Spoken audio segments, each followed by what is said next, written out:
Hello then, and welcome back to what is now, I think, like episode 17 Ooh. of the Lapdown podcast, which means we're getting into it, and we're getting into the season, and the racing has become good, which is exciting. But I'm Alex, the next voice you're going to hear is Dan, and we have a du Grand Prix to talk about that was do good. So many do's. All the do-dos. So many do's. All the do-dos. Just great do. Do you know what? It's like 17 eps in. Fair play to any of you that are listening to this. Like, thank you so much for being a part of it. It's really, really good fun to have you along. I think it's allowed both of us to kind of have a little bit more of a kind of an interest in the races as well. Kind of maybe look at things slightly differently, which is good. Maybe read an extra couple of articles and things like that. So yeah, it's been good fun. And as you said, you've asked the question for the last 3 weeks, I think, where you've kind of gone, are we back? And I've kind of gone, well, it may be. However, if we just wait until we get through to the next one, then maybe we might be able to think about kind of considering whether we are actually all back or whether we're actually just back to where we were before. But I do think now, with a little bit more confidence, we can say we're back. I think we're back. I think we are due back. We're Anton, and I think this is boding itself very, very well because. And we will go into a little bit more detail about this. This is a very, very top level thing. Isn't but it great? They're just Mercedes about to change have the worked regulations out. as well. Well, it always happens, doesn't it? They get closer together and then we switch it up. Lads, but, we're back. No, we've Mercedes have now worked out how to make a car to some degree, which is nice because they're now in it. The RB doesn't seem not quick all of a sudden. True. Aston have sort of at least corrected maybe the things that made it, Nando out in Q1 sort of situations. We've now got, I'm going to push it and say 5 teams for the top 5, in various capacities, which is bloody good. That's a statement. We like to see it. That's a statement. But I think you're there. And I think the other thing as well that's exciting is that kind of second half, or the kind of the championship version of the Formula One race in comparison to the Premier League. I mean, they're all pretty much kind of neck and neck with one another as well. So you do kind of get 2 genuinely good races going on at the same time. I don't necessarily see a huge amount of, oh my word, there's an Alpine on the podium type thing. However, like, you've got 2 races there. You've got like a quick class and a slow class, and they're both doing pretty well. Yeah, and it's why, and I know we've touched on this before, and we'll no doubt do another thing on it in summer break or whatever, but I am team points for all finishers, and I will be team points for all finishers all the time, and I think the point you've made there sums up really nicely why, because we've got 2 classes, we've got 2 divisions happening, we've got the top 10 and the bottom 10, but at the minute, you've got no way of knowing really who's consistently doing better in that bottom 10, because finishing P11 and finishing P19, it doesn't matter, they're the same thing. They're not the same thing at all. And it's not all points for participation. No, it's you finished, so you're classified. If you're classified, that should be recorded properly, and I know it is recorded, but it should be championshiply recorded as what you took away from that race weekend. And if you're one of the 4 or 5 cars that DNF'd in Canada, you get nothing. You didn't finish. You didn't get classified. So although you participated badly, you don't get points. Yeah. So it's not a participation thing. Shut up, all you gatekeeping pricks. Let's have points further down, please. We're in like the first 6 minutes and I've had a rant. Tell us how you really feel about it. Why not? Yeah, I genuinely think that could be something to have an actual episode about in that kind of summer break, and let's save it and let's try and like thrash out as to how that would actually kind of work and how we would allocate those points and what maybe that would look like if we were to do that on the current grid compared to what we've got now and where people would be, and maybe that's something that we can maybe kind of have a little bit of a look at some point. But I'm not against it. I would be curious to see kind of what it looked like, and then also kind of potentially what impact it might actually have, if that makes sense. But however, I think based on what you've just said, it provides a really good argument for the fact of actually, like, let's kind of not reward everybody, but let's actually kind of classify everybody properly. recognise. Yeah. We're recognising that where you finished. But what I will say about the Canadian Grand Prix this year, that's F1 at its best in terms of combining something we talk about a lot of sport and show without it being outside influence bullshit. Okay, whether it's outside influence and whatever, but that is a genuine, factor within it. But that had everything, and that was a perfect mixture of vehicle skills, not the word, vehicle quality. Yep. The faster cars are still going to be in the top bit, and they were. Driver quality, the better drivers. Max Verstappen finished first. Checo Perez put it in the wall. Team quality, Haas tried to nail it. Haas did nail it, and then Haas ruined it for themselves. Yep. And having 68 laps or whatever it is, 71 laps of, I don't actually know who's going to win until about lap 68. And even on lap 68, I didn't know who was going to be our podium. Yeah. At that point, Max was sort of 3 seconds ahead, and you think, okay, keep it on the road and you'll top step it. That's fine. And we've talked about that. He can win as long as he has to try. He had to try. Yeah, that's F1 at its best. That's a certified banger. That one, certified. I mean, the weather was a hugely contributing factor. It was a massive help in making Sunday afternoon or Sunday evening for us a very enjoyable couple of hours. And Canada usually has a bit of a kind of a good track record with throwing up those kind of weathery races. I don't know why it clearly is in a kind of a soggy pocket of Canada. And I mentioned about that race from 2011, which was probably one of the greatest Formula One races of all time, particularly if you like Jenson Button. Maybe not so much if you're a Sebastian Vettel fan. But it kind of followed that blueprint a little bit, and it did provide that little bit of uncertainty. As you said, it allowed Haas to be a little bit funky and kind of think, well, actually, we've got a chance here if we get this right and get lucky with it. They did for a while. It then dried up. However, if it had hosed it down again, Haas would have been sitting there kind of going, well, this is all right. Potentially they would have lost it because at some point in those conditions, one of these guys might have parked backwards into a wall and there would have been a safety car and then everybody would have bunched up behind the Haas and all this other stuff. But anyway, that didn't happen. That wouldn't have worked that way around. But the one thing that is kind of interesting, and again, maybe something to kind of have a look into a kind of a little bit deeper, because I don't know whether I can kind of sweepingly make this statement and convince myself that it's correct. But race circuits that have existed for a while, that are a bit bumpy, that are a bit kind of rough around the edges, that have got this kind of history and all this other stuff, do they make better races than these Herman Tilke / street circuit jobbies that we seem to have had? Or is it just pure coincidence in the last couple of weeks that everybody seems to have kind of caught up with one another again? Yeah, I think... I don't think... Canada and the Circuit de Charles de Villeneuve is the reason why that we had a banger this weekend. I don't think there wasn't. Okay, there was a little bit into that final chicane because that is a genuine overtaking point, and at least there are genuine overtaking points. And like we've talked about, it's the hairpin before that final straight where you set up your overtake and then you have to be brave into the chicane. That's good. That straight isn't exactly long enough for them to be kind of so far. No, you have to do it under braking. That you're kind of the pass is done before you get there. You have to do it under braking, or you're getting ahead in the you're getting it done. Does he have enough room? Oh yes, he's just through, and we saw a couple of those. Great, but I don't think it was because of Canada. I think it was just a wonderful, literal, perfect storm of everything that we need. I do think even if it had been dry, we were probably in for a decent enough race because we had some Ferraris down the field. Fuck knows what happened to them this weekend.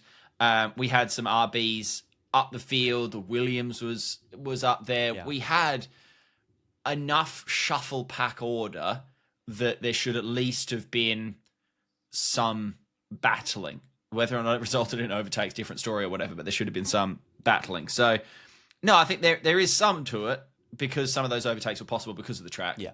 But I think it's not... Had we had this same weather condition at a, modern track, if we had gone to Saudi and, God forbid, had this weather condition at Saudi, I think we could have had the same because the walls are quite close still in Canada. Yeah, That it's not street tracky. There's space every now and then, but there are also walls just there a lot of the time. So no, I think a modern street track could still have produced this same race, but Canada was probably in a good, like Lando Norris in Miami, Canada was probably in the right place at the right time to take advantage of what was given to it. Yeah, no, fair point.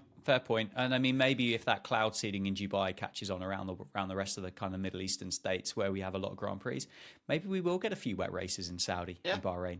I mean, they might need boats, but I'm okay with it. Well, what's the Sail GP? That's Formula One on boats, isn't it? I think so. We could just have like a McLaren Sail GP team, and they can.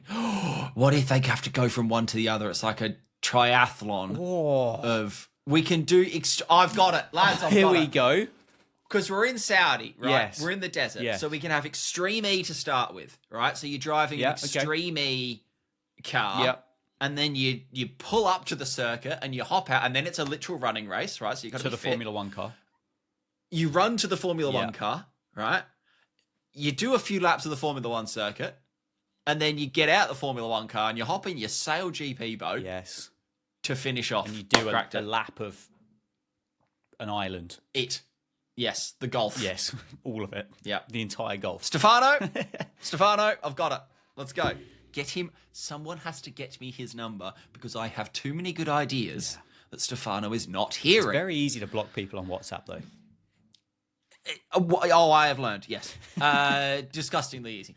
I'm not going to call it a new segment because it might never come back again, but I have a new segment, Dan.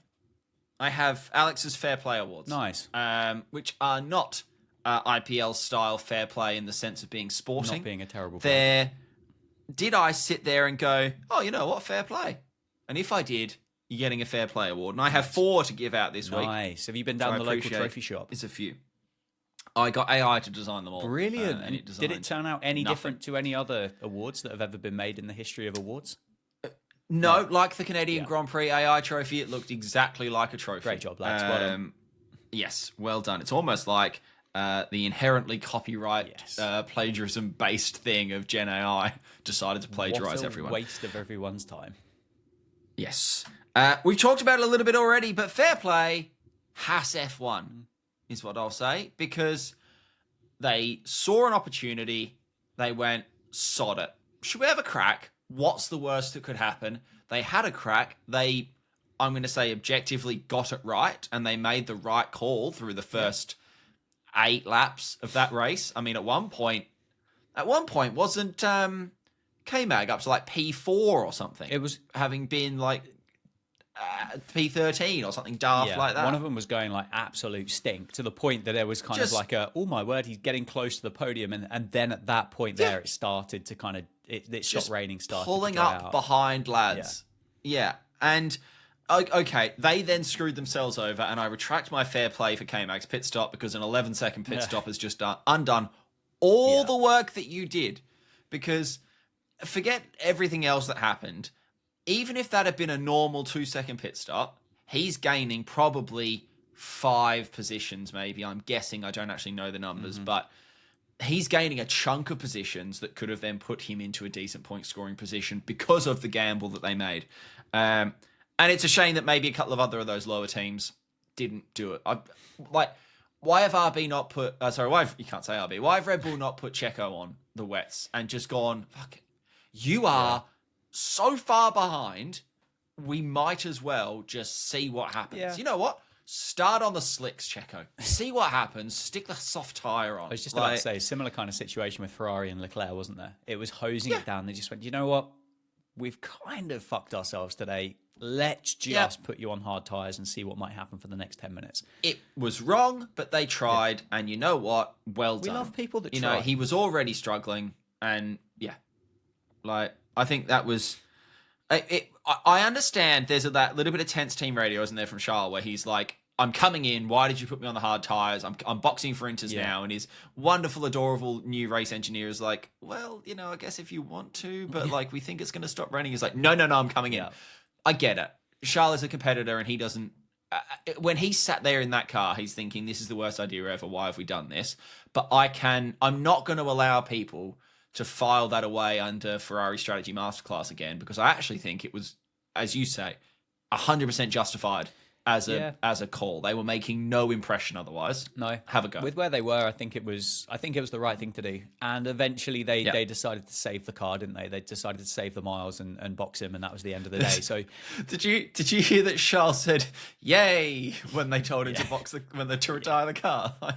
Oh yeah, lads, he's a stroppy young man, isn't he? When it doesn't go, the way he should do. But anyway, yeah, good on you. Shows he cares. Next up. Fair play, Daniel Ricciardo. Ooh, tell me why, because I think there's several reasons for a fair play for Daniel Ricciardo here.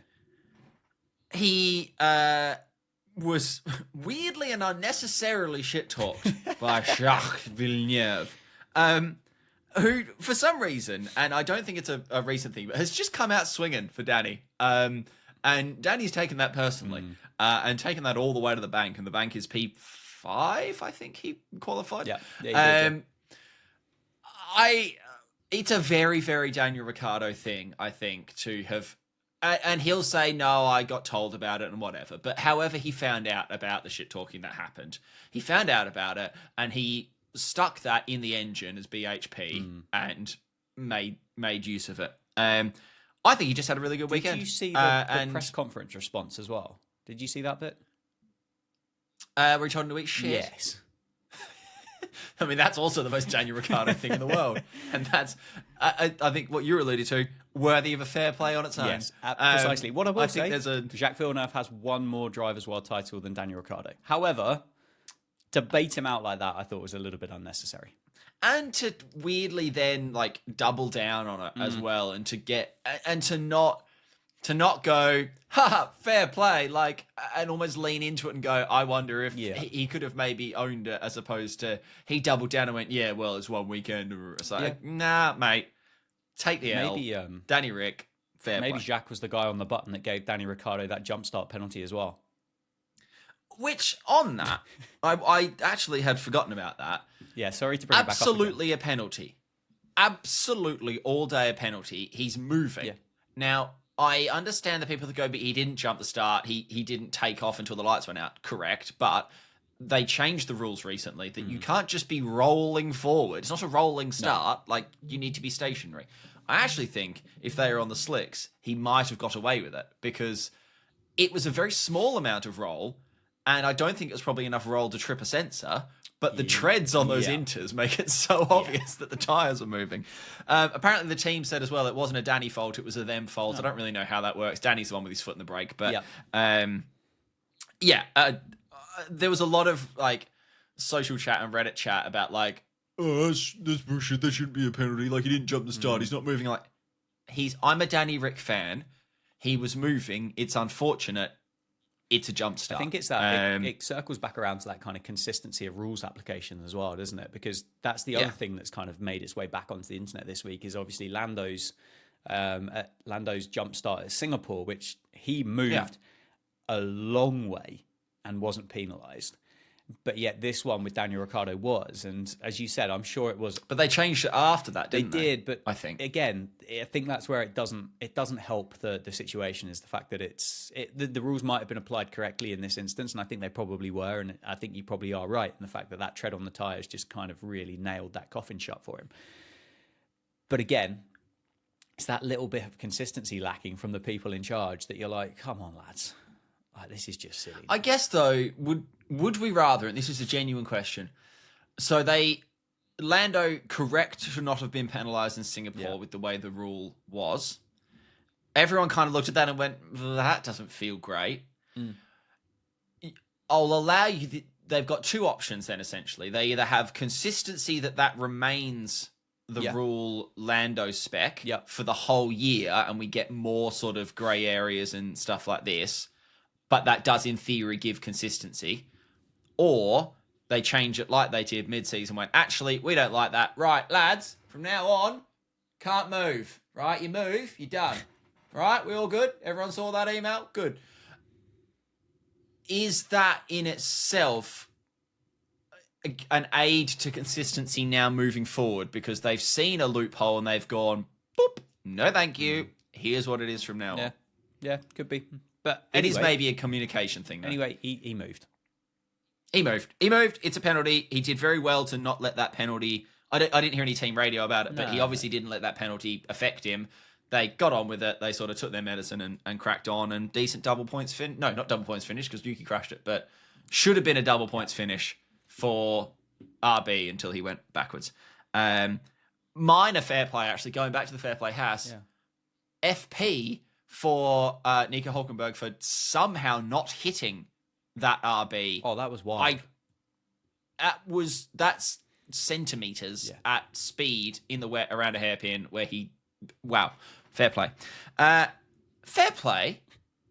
Mercedes. Or as Martin Brundle always insists on calling them, and I know it winds people up, Mercedes-Benz. And people go, they're not Mercedes-Benz. They're Mercedes-AMG F1 powertrains. Fuck off. Mercedes, well done. Trying to be back. Yeah. I know they didn't get everything right, and they made some potential bungle calls on Lewis's strategy and, whatever. But we had a Mercedes on the podium, and we had Mercedes that genuinely looked like Mercedes for most of the weekend. That car appears to be getting back to where it probably should be. Yeah, it's heading in the right direction. Outperformed Ferrari, obviously Lewis's new home, which I don't know whether that will upset or please him. I'm not sure. I think the question, was asked by Crofty to Martin Brundle, does George Russell make too many mistakes for kind of a world championship? There's been a few articles like that of can he be a number one driver and all this, that, and the other. Ultimately, he's going to have to be. And ultimately, he probably is now because Mercedes aren't going to be investing in Hamilton coin and designing that car around Lewis. They're going to be designing it around George. And obviously, if Kimi Antonelli is going to take that second seat, then George is going to be the number one driver. Unless he will be to start with. Kimi turns 18 and grows a massive dick and becomes that number one driver. Could be, but we do know wherever that first race is, George is going to be the number one. Yes. Does he make too many mistakes? Maybe. Do you know he comes across as still quite inexperienced considering the number of years that he's been in Formula One? And considering like Lando, Max, etc. are all a very similar age. I know Max obviously has a few years on them all because he started when he was 12. However, when you look at those mistakes that are made, you can kind of see like it's either because he hasn't won enough and he's still kind of a little bit nervous about it, which I think is the thing, and that's what I want it to be anyway. Or is there just something kind of just missing there? Is there that kind of clinical edge missing that's kind of not get him over the line and what Mercedes are going to need him to do in order to win a World Drivers' title? I'll throw a third option at you, which I think may have an influence. Since he moved to Mercedes, Mercedes has been largely garbage. Yeah. So he would have had this idea in his mind that he's moving from Williams to the big time now. I've got it. I've finally got my proper race car seat. And then he's turned up and the race car is a bloody go-kart. And is he now maybe having to try and overdrive the car to try and prove himself for the other things that you mentioned around winning more and being a, front-running driver. Yeah. And the car is just not easy to do that. So he's then maybe wringing its neck too much, little mistake, and you're on your side yelling for a red flag in Australia sort of thing. I wonder if there's an element of that he has got a horrific deal out of his move to Mercedes so far from Williams that it's not taken a step forward. So, but yeah, no, I think it's a valid point. You do just get a different vibe from, weirdly as well, George on track gives me very different vibes compared to Max and Lando than George off track does. Yes.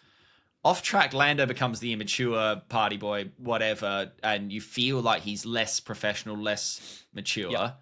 And George goes into his drivers' association, suit and tie mode. And then they get on track, and Lando seems to be like, right, visor down, like, I'm at work. Yeah. It's let's go to work. And he's my last fair play. Lando Norris, fair play, Lando Norris. Yeah. Bloke is absolutely flying at the minute in wet, dry, whatever. That is a dude that is seriously quick at the moment. And I mean, when he was pulling out the fastest lap of the race at the crossover point to softs, on at that point like 20 lap old inters or something like that, and he's just going purple, purple, purple. Jeez, he peeps, man. Like, whew, he deserved more luck than he got with the safety car, and it is all luck, and it was all luck in Miami. He deserved more luck. He just got picked up at the wrong time. Yep. The safety car, I think, maybe got called like 3 seconds too late for him to.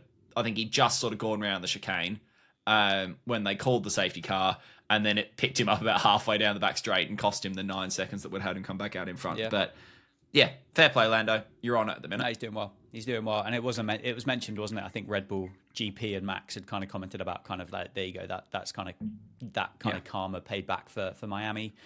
And that's the way life goes. Sometimes it works and sometimes it doesn't. This time it didn't for Lando, and I'd be prepared to go online and kind of turn around and say that Lando will win another race this year, at least one more, I think.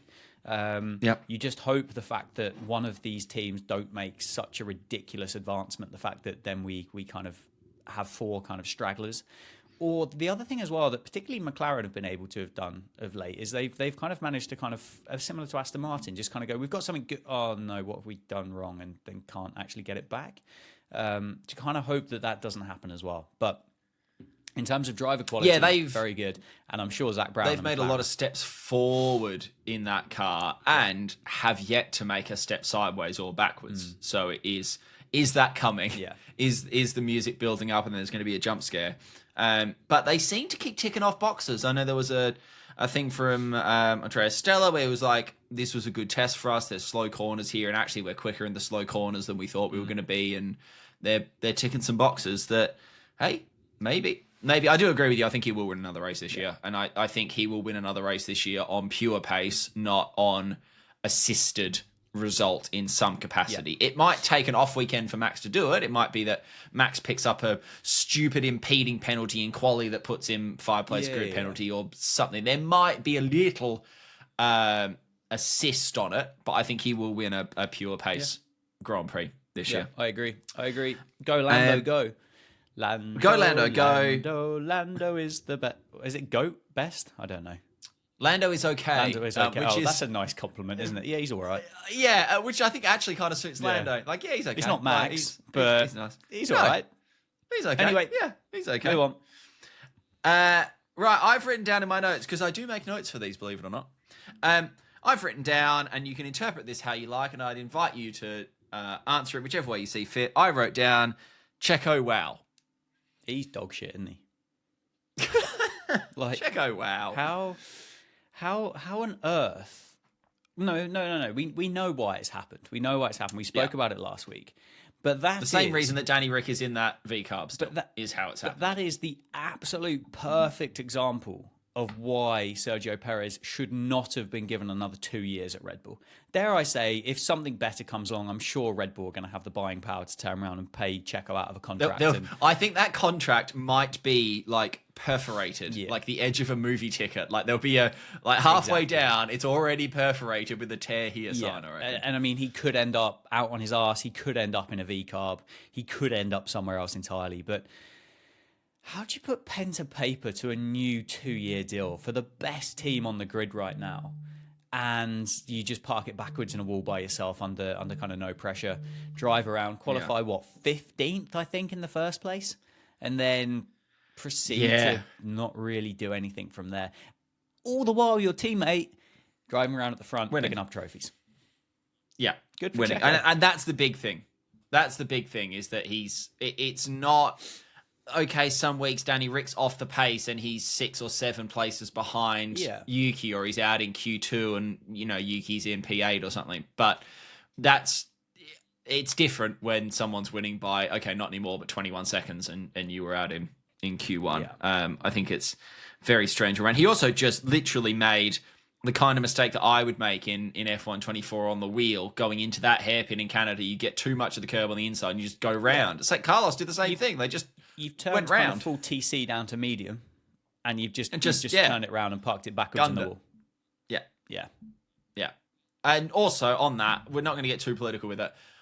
I am amazed Red Bull have got away with it to the level that they have, with telling him, don't you dare bring out a safety car, drive back to the pits, please. Yeah. Like, I saw someone say, like, this is no different in theory to, I want to say it's Singapore 2000 and fill in the number for me, Dan. With the 8? Renaults?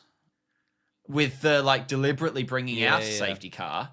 This is the opposite of that. They have done something unsafe knowingly to the point that they had to tell him. So that's how you know, because his driver instinct would have been, okay, I need to pull off here. Yeah.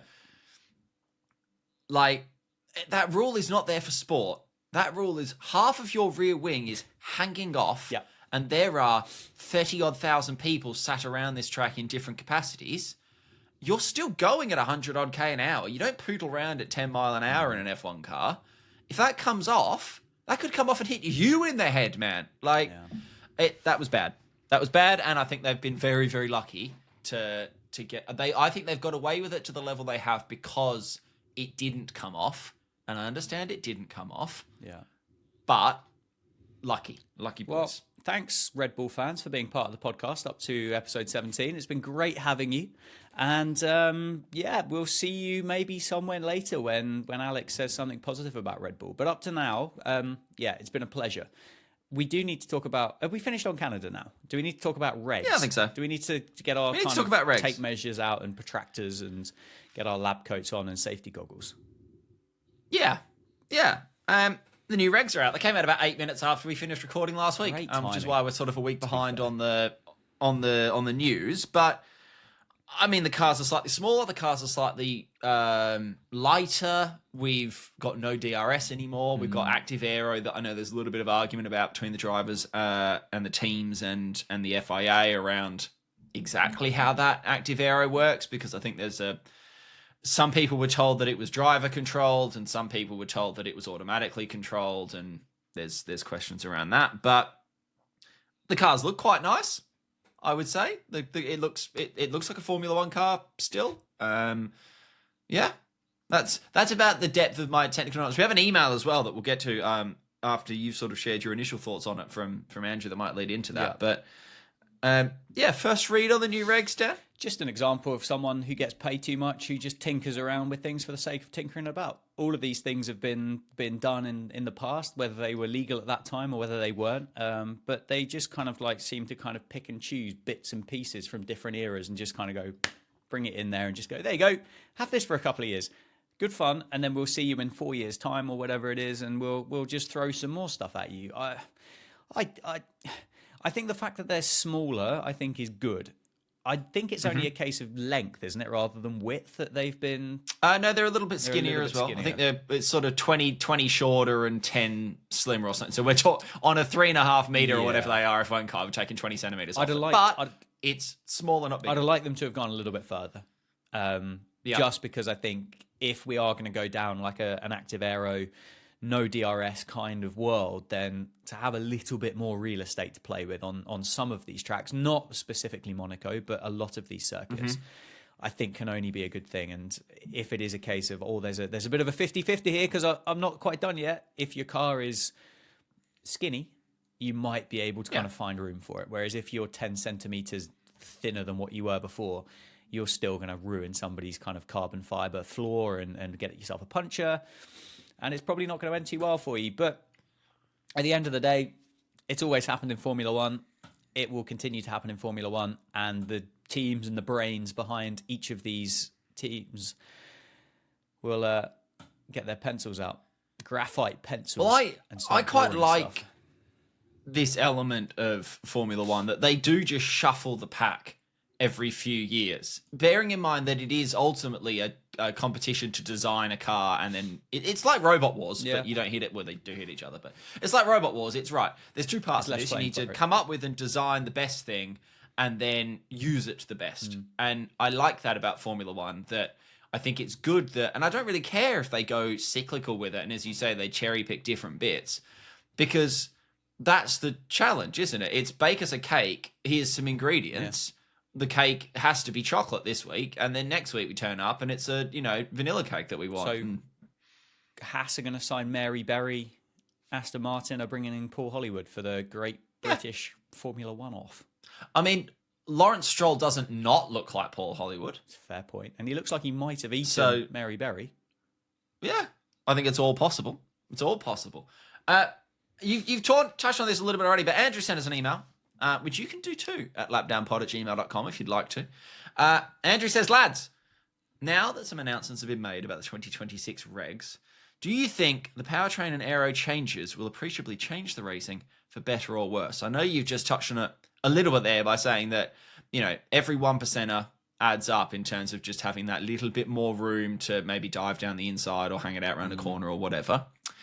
I think they will appreciably change the racing, and that's where I'm willing to end my sentence because, you tell these guys to turn up with brand new cars when no one's seen each other's yet, and those, the first half of that 2026 season will be a bloodbath. I'm not prepared to say better or worse, but it will change things appreciably. I think in terms of dynamics, is that the right word? Dimensions of the car, I don't think it's a big enough change to really think about. And I know that wasn't really the question that he asked. He asked about powertrains and other bits. But the no kind of DRS is going to be interesting because that's the thing at the moment that essentially generates any form of overtaking in Formula One. You don't get two cars driving side by side or going for an overtake because of a serious kind of pace difference or a skill level or anything like that. It's, there's been a 3 kilometer straight. Somebody's had DRS for 2.5 kilometers of it and they've got their overtake done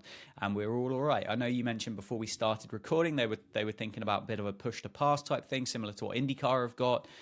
Maybe that's going to kind of compensate that, and we're still going to have an ability to do that. I know I went to the touring cars actually on Sunday, and they have like a hybrid system basically, which allows you to have kind of boost for a set number of laps. And they seem, after a couple of years, they seem to have ironed that out really nicely to the point that the winner from the previous race, for example, doesn't get as much boost as others, and then therefore the pack kind of stays together because that person's got pace and they've kind of handicapped the others to bring them a bit further forward. And you do kind of tend to get a little bit closer racing than what you maybe have in the past. Maybe that's something that they would look to do. I don't know. Yeah, I'm not sure. I think car sizes and circuits, I think, are the big things that would kind of suddenly make, oh my word, this is fun now. And this is entirely away from regs, but tyres as well are the big one for me in terms of those compounds and what they do with tyres to make sure that there aren't just everyone starts on the hards, one stop, goes to the mediums, and there's no element of that strategy. Yep. Right. Well, we've done some talking. There is a little bit more to discuss around Carlos Sainz is sort of nearing a Williams seat, and depending on which article you read, Ollie Behrman is moving towards a Haas seat. What we might do is we'll give those lads a few more days to sort that out ahead of the Spanish Grand Prix, because we'll be back next week to talk around that. So there's a good chance, based on what James Vowles has said, that they've pretty much already signed Carlos. He was flirty, wasn't he? Signs Carlos. Very good. Very good. Weirdly forthcoming, James Vowles, which pretty much tells you all you need to know about the fact that the ink is drying on that bit of paper already, and they're just at the stage of going, which colour of car would you like us to buy for you as part of this? Because otherwise, James Vowles is incredibly good at shit stirring and keeping his cards close to his chest and giving you little nuggets. But he's basically come out and gone, I'd like Carlos Sainz, please. And I think that means they've probably already got Carlos Sainz. Otherwise, he would look silly. And if everything's to be believed, again, we sort of already knew that this was pretty much done weeks and weeks and weeks ago. But Ollie Behrman is looking pretty firm for the Haas. But we will discuss that next week once we hopefully know more about at least one of them. But in the meantime, if you want to, you can send us an email to lapdownpod@gmail.com. Or you can send us a comment. You can abuse us like Dane, or you can say nice things like Andrew at lapdownpod on pretty much anything. Do you have anything else before we finish up, Mr. Jadzovich? No, not particularly. I mean, everything gets a little bit more convenient for us going forward, doesn't it? For a while with European races, which would be good. That'll be exciting. Go, baby. And I mean, fingers crossed. Fingers crossed. We keep going. Let's do it. Let's keep going. Right then. I need to get the door, Thank you all for mate. listening. We will see you all next week. Yeah. Toodaloo.